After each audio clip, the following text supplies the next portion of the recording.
हाँ, बस अभी ज़्यादा समय नहीं लूँगा। मीटिंग अभी पूरा होने के कगार पे है, ज़्यादा समय नहीं लूँगा। लोग फिर से जुड़ रहे हैं, बहुत अच्छी बात है, अच्छा लग रहा है मुझे क्योंकि ये लगता है ये टॉपिक लोगों को अच्छा लग रहा है ना?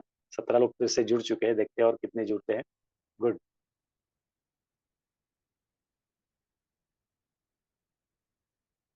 हाँ, तो फ्रेंड्स अ, आगे चलते हैं फिर से, कहाँ पर हम पहुँचे थे, वहीं से शुरू करते हैं।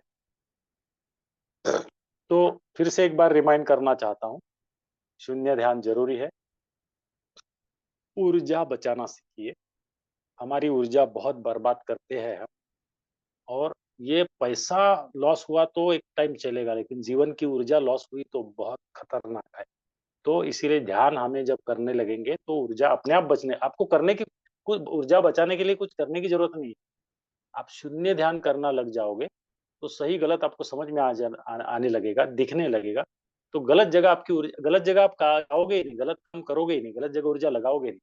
100% एनर्जी आप अपनी सही जगह लगाओगे, तो कोई प्रॉब्लम आएगा ही नहीं, ठीक है? तो हमें एक्चुअली ध्यान में जब आप बैठोगे तो आपको बोले ध्यान करना नहीं होता, देखना होता है ना? एक ये वाक्य आप समझ लो, करना नहीं है, देखना। देखने वाला बनना है, जब आप ध्यान में बैठोगे, तो आपको देखने वाला बनना है, करने वाला नहीं। और जब आप फील्ड में जाओगे, तो आपको करने वाला बनना है और आप देखोगे भी, हर चीज़ आपको एकदम एकाग्र हो जाओगी, हर चीज़ आपको आपकी निरीक्षण शक्ति जो है ना आपकी निरीक्षण शक्ति बहुत तेज हो जाएगी। हर चीज़ का निरीक्षण आपका एनालिसिस बराबर होते रहेगा।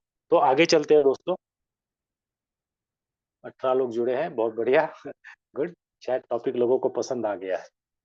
ओके, तो क्या होता है ना, ये कैसा है, हम इंसान जो है ना वो बहिर्मुख होता है। बहिर्मुख मतलब बाहर देखते रहता है, वो अंदर नहीं देखता, है कि नहीं? हम जब ध्यान में बैठते हैं तो हमें अंतर्मुख होना है, बहिर्मुख नहीं। जैसे कि मोबाइल में कैमरा होता है, सामने वाला का शूट करना है और एक सेल्फी होता है। ये ध्यान में बैठना मतलब सेल्फी लेने जैसा है ना? सेल्फी बहिर्मुख नहीं, अंतर्मुख हमें होना है ध्यान में जब हम बैठते हैं। सो देखो, एक बात और मैं आपको बताना चाहता हूँ कि बाहर शोर बहुत है ना, बहुत गाड़ियाँ चलती है, लोग बातें करते हैं वगैरह-वगैरह। जब आप ध्यान में बैठोगे, तो आपको ये महसूस होगा, ये एहसास होगा, शोर बाहर नहीं है, शोर अंदर ज़्यादा है। आप भले चुप बैठे हैं, आप ज़बान से कुछ नहीं बोल रहे हो, लेकिन अंदर इतना शोर है और वहाँ शांति प्रस्थापित करने की ज़रूरत है। आप बैठोगे, आप कहीं भी, आप ट्रेन में बैठे, बस में बैठे, घर में बैठे, बाप रे बाप! आप इतना बड़बड़ कर रहे हो, इतना बोल रहे हो, मुँह से नहीं, मन में इतना बोल रहे हो, इतना बोल रहे हो और सारी ऊर्जा खत्म भी कर रहे हो और बोल भी रहे हो। बहुत शोर अंदर है, वो सारा शोर शांत हो जाएगा और एक गहरा समंदर जो होता है ना, वो शक्ति हमें आ जाएगी। तो ये बहुत ज़रूरी है। तो जैसे देखिए, एक एक बात मैं आपको बताता हूँ, साँस लेना और साँस छोड़ना। तो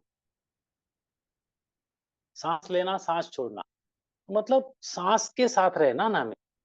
देखिए, जब कोई छोटा बच्चा कोई गर्भवती महिला है, पेट में उसके बच्चा है, जब वो जन्म लेता है, जन्म लेने से पहले ना वो साँस लेता है, ना खाना खाता है ना?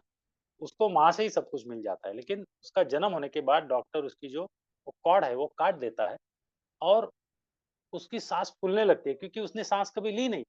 उसकी साँस फूलने लगती है और वो साँस नहीं मिल रही, इसलिए वो रोने लगता है और जैसे वो रोने लगता है, उस क्षण से वो साँस लेना शुरू करता है। तो अभी आप जो मुझे सुन रहे हो, जब आपने जन्म लिया था तब से आपकी साँस, आपका जो ब्रीथिंग है, आपकी साँस आपके साथ चल रही है ना? लेकिन क्या आप अपने साँस के साथ चल रहे हो? सोचिए, जब से आपने जन्म लिया, जब आप रोए थे, वो कॉर्ड काटने के बाद डॉक्टर ने काटा होगा, तब से लेके आप साँस ले रहे हो, आपकी साँस आपके साथ चल रही है और मरते दम तक आपके साथ चलेगी। हम अपने साँस के साथ नहीं चलते, माय डियर फ्रेंड्स। और मन वायु तत्व है और हमारी जो हम साँस लेते हैं, वो भी वायु तत्व है। वायु तत्व को वायु तत्व से हमें मैच करना है। हमें ये सीखना है ध्यान में बैठने से कि साँसों पे ध्यान रखना। सांसों को ऑब्जर्व करना, सांसों का निरीक्षण करना, सांस के साथ में रहना। आप मार्केट में गाड़ी भी चला रहे हो, गहरी सांस लीजिए, छोड़िए, शांत रहिए, सांसों में रहिए, देखिए बैठ गाड़ी पे बैठे भी ध्यान हो सकता है, लेकिन ध्यान सामने रखिए, नहीं तो गड़बड़ हो सकती है। ओके, तो हमें वायु तत्व से मैच करना है ना? मन भी वायु तत्व है और सांस भी वायु तत्व है, ठीक है? और इससे क्या हो जाएगा, हमारी चंचलता कम हो जाएगी, हमारी एकाग्रता बढ़ जाएगी और मन एक बार रीसेट हो गया तो बॉडी भी अपने आप रीसेट हो जाएगा, शरीर अपने आप हेल्दी हो जाएगा और हमारा जो टाइम जब कहीं पर फालतू बर्बाद होता है, वो बर्बाद होना दोस्तों बंद हो जाएगा।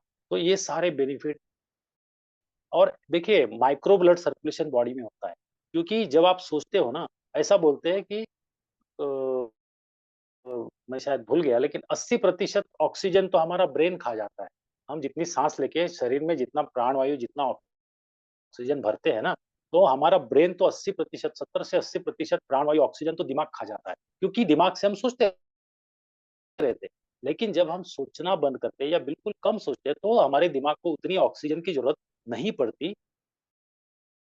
तो वो सारा ऑक्सीजन और वो सारा क्योंकि ऑक्सीजन कैसे जाएगा जब ब्लड सर्कुलेशन यहाँ पर जाएगा तब ऑक्सीजन जाएगा। मतलब ब्लड फ्लो, रक्त का प्रवाह वाह और प्राणवायु दोनों यहाँ ज़्यादा खर्चा होते हैं। जब हम ध्यान करते हैं, तो हमारे बाकी शरीर के जो हिस्से हैं, ऑर्गन है, यहाँ इसका सप्लाई कम होता है, बहुत कम से कम। वो सारा सप्लाई हमारे शरीर के सारे अंगों में ऑक्सीजन और ब्लड सर्कुलेशन माइक्रो लेवल पे होता है, तो स्वास्थ्य तो हमें मिलना ही मिलना है। ये भी उसके शारीरिक फायदे हैं दोस्तों, है ना? तो हमें मानसिक स्वास्थ्य मिलेगा, हमें शारीरिक स्वास्थ्य मिलेगा, हमें बौद्धिक स्वास्थ्य मिलेगा, हमें आध्यात्मिक स्वास्थ्य भी मिलेगा क्योंकि हम ध्यान करेंगे। तो हमें गुस्सा आना, गलत चीज़ सोचना, गंदे विचार करना, चंचलता ये सारी चीज़ें निकल जाएगी, तो हमें आध्यात्मिक स्वास्थ्य तो मिलेगा और इसका नतीजा ये होगा कि हमें आर्थिक स्वास्थ्य भी दोस्तों मिलेगा। हमारा आत्मविश्वास बढ़ जाएगा, डर खत्म हो जाएगा हमारा। फालतू का जो डर होता है, चिंता होती है, वो खत्म हो जाएगी दोस्तों। सो फिर से एक बार, जब से हमने जन्म लिया तब से लेकर आज तक हमारी साँस हमारे साथ चल रही है। क्या हम अपने साँस के साथ चल रहे हैं दोस्तों? तो नहीं। सो बस कचरा को खाली कर दो, आप अच्छी चीज़ों से भर दिए जाओगे माय डियर फ्रेंड्स। तो मैं अभी ज़्यादा नहीं खींचूँगा, जैसे मैंने बोला था अगले मैंने 5 मिनट आपसे लिए, यहाँ मैं रुकना चाहता हूँ। लेकिन जो भी व्यक्ति ध्यान करेगा, आप बदल जाओगे, आप वो नहीं रहोगे जो पहले थे। आप बदलने लगोगे, आपकी लीडरशिप क्वालिटी बदलने जाएगी। यहाँ तक आपके पारिवारिक संबंध, समाज के साथ संबंध, आपकी जो टीम है अपलाइन, डाउनलाइन, क्रॉसलाइन उसके साथ आपके जो संबंध, आपकी रिलेशनशिप ये भी आपकी अच्छी हो जाएगी। आपकी बेचैनी जो है वो खत्म हो जाएगी और अतृप्ति जो होती है ना तृप्ति, अरे पैसा अभी नहीं मिला, सक्सेस नहीं मिला, है ना? जब इंसान के अंदर अतृप्ति आती है, ये नहीं मिला, वो नहीं मिला, तो उसकी क्षमता कम होने लगती है। तो कम क्षमता से हम कैसे सफलता पाएँगे?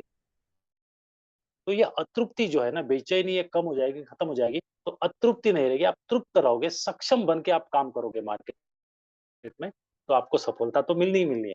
तो माय डियर एक ही बात कहूँगा, अगर आप डीएक्सएन के लीडर हो और बहुत बड़ी सफलता हासिल करना चाहते हो, तो डॉक्टर लिम ने खुद बोला था, मैं अपने कानों से सुना, आँखों से देखा, वहीं सिद्दीपेट फैक्ट्री में, कि जो भी शून्य ध्यान करेगा, वो गारंटी से क्राउन एम्बेसडर बनेगा। तो फ्रेंड्स आज के लिए इतना ही। यहाँ पर मैं रुकता हूँ। बातें करने के लिए तो बहुत सारी बातें हैं। मैं उम्मीद करता हूँ कि आप लोगों को ये आज का टॉपिक अच्छा लगा ऐसा नहीं मैं बोलूँगा। आपके दिल में घुसा होगा, आपके दिमाग में घुसा होगा और जो लोग कर रहे हैं वो निरंतर करते रहें और जिन जो लोग अभी कर नहीं रहे हैं, तो आप बहुत बड़ी गलती कर रहे हैं। तो आप बड़े इतने बड़े लीडर बन जाओगे अगर ये ध्यान करने लगोगे, है ना? बहुत बड़ा पढ़ा-लिखा आदमी भी आपके सामने फेल हो जाएगा लेकिन आप आपकी एक लीडरशिप क्वालिटी अलग रहेगी। दूसरी बात आपका सफलता का जो ग्रोथ है वो बढ़ने लगेगा। सो थैंक यू फ्रेंड्स मैं यहाँ पर रुकता हूँ। धन्यवाद। थैंक यू सर, जबरदस्त रहा आज का माइंड पावर आपने दिए। और ये काफ़ी दिन से मैं उम्मीद कर रहे थे कि यही सेशन होना चाहिए, क्योंकि फिजिकली, मेंटली, स्पिरिचुअली और सोशली कि जब चारों पिलर मजबूत होगा तब वो उनको एकाग्रता होता है। तो इसमें बहुत चीज लगता है, अच्छा खाना लगता है, अच्छा सोच लगता है ना, तभी अच्छा समाज बनता है। तो ये बहुत जरूरी है। मैं भी शून्य ध्यान करता हूँ जिसमें कंसंट्रेट होता है। पहले मन इधर उधर भागता था, लॉकडाउन से मैंने जब से चालू किया तब मैंने अपने ब्रेन को एकत्र कर पाया कि बोलता है मन में जो घोड़ा है, वो घोड़ा को आप जब कंट्रोल कर लेंगे तब आप किसी चीज के ऊपर फोकस लगा पाएंगे। तो वही फोकस है, जैसे अभी दारू वाला सुबह फोकस उनका रहता है कि किधर से भी पीना है पीना है। तो ऐसे अगर एक लीडर अपना फोकस अगर अपने लक्ष्य पर लगा लेगा, टारगेट सेट कर लेगा, तो निश्चित वो धीरे धीरे धीरे धीरे। तो इसके लिए अपने को क्या करना पड़ेगा, थोड़ा सा प्रैक्टिस लगता है, जो 0 से 9 और 29 से जा करके 0 और 99 से 0, ये प्रैक्टिस करेंगे तो धीरे धीरे हो जाएगा। और काफ़ी अच्छा आपने शॉर्ट और स्वीट में लिया। और मैं उम्मीद करता हूँ कि अपना संस्कृति फिर धीरे धीरे वापस आएगा। और मेडिटेशन बहुत ज़रूरी है, हर आध्यात्मिक में मेडिटेशन का योगदान है। तो हमारे टीम में ऐसे ऐसे लीडर अभी आपके टीम में उभरे